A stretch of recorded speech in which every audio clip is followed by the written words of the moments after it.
big developments are unfolding in Washington, D.C., regarding the future of the RFK Stadium site.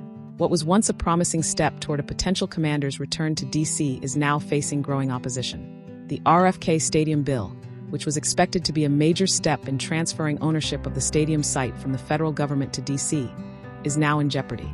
This legislation was part of a larger spending bill that also includes funding to keep the government running.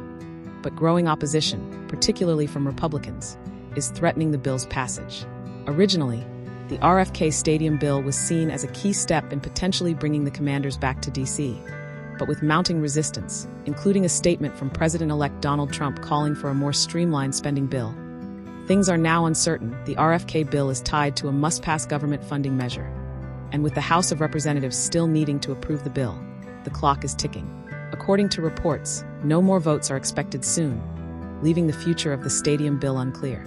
If this bill does pass, it will lead to a competitive process where D.C., Maryland, and Virginia will all be vying for a new stadium for the Commanders.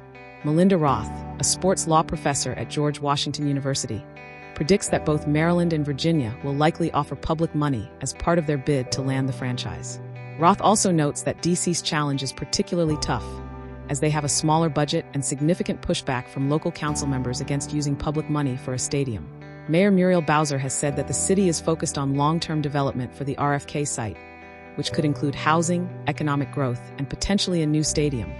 But she also made it clear that public investment would be centered around infrastructure, not just a stadium. While no specific plans or costs have been finalized yet, D.C. remains determined to make a good deal for taxpayers. The Commanders, meanwhile, have said they're fortunate to have interest from all three jurisdictions, and it remains to be seen where they'll ultimately end up.